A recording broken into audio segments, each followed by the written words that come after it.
Dr. Adar Ben-Eliyahu.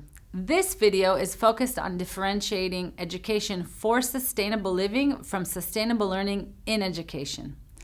Educating for sustainable living is often referred to as sustainable learning because the focus is on learning how to be sustainable. This creates confusion with the term sustainable learning in education, which is a fairly new term and refers to the sustenance or maintaining of learning despite or during changing circumstances, such as life transitions or emergency situations, whether these are local or global. Let's differentiate these two forms of sustainability using an example. Consider the current issues with climate change that are keeping many people busy. One issue is that our body regulates to maintain a certain body temperature. This requires us to cool down our living space when indoor temperatures rise. One solution is to turn on the air conditioner. Now, if millions of people suddenly increase their electricity use due to the need to turn on their air conditioner, this results in an increase in energy use that requires the creation of more energy, because energy is a limited resource, especially as it is created today in most parts of the world. However, as of now, our ability to do this globally is limited because as a human race, we rely on energy sources that are depleted every time we use them.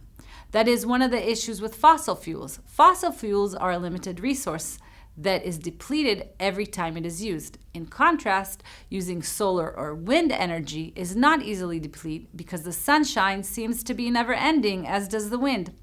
So learning how to use solar energy instead of fossil fuel energy is a type of learning for sustainable living. Now let's think about a learner. This could be a child in class, a young adult university student, or someone who needs to learn something for their work, like nurses learning a new procedure.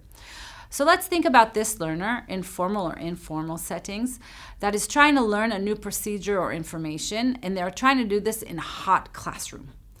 Prior to the rising heat, there was no need for an air conditioner in their class or workplace, so one was not installed. But due to climate change, the rise in heat has created new learning conditions. Learning while coping with increased body temperatures and even sweating. Now, people that work out in the field, such as archaeologists or marine scientists, may be highly adaptable to such versatile learning conditions. But us, inside the classroom learners, may be accustomed to more stable and ideal learning conditions. One's ability to adapt and sustain their academic learning during these different extreme changes is an example of sustainable learning in education. This doesn't mean that people are in an educational setting necessarily, but it means that they are learning something new or adapting or relearning something. That is, we are not necessarily learning about how to live sustainably, but we are learning how to maintain our education of math or physics, history or literature, despite the heat wave, rain, or nice and ideal sunny temperatures. Now let's think of another example, such as a pandemic or war. In both situations, people are asked to decrease their movement and stay indoors. In order to maintain learning, that is, sustain learning in education, face-to-face learning shifts to remote online learning during these situations. Some students have found this shift extremely difficult. They experience online learning via video conferencing or independently very difficult and are not able to continue their learning due to distractions. Others may be able to shift to independent learning on their own and through the different mediums that did not involve face-to-face interactions.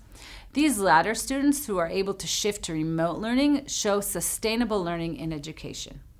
In summary, we may find people that are great at learning for sustainable living, such as how to create their soap so that they decrease plastic waste. And we may find people that are great at sustainable learning in education so that they can learn mathematics anywhere and in any conditions.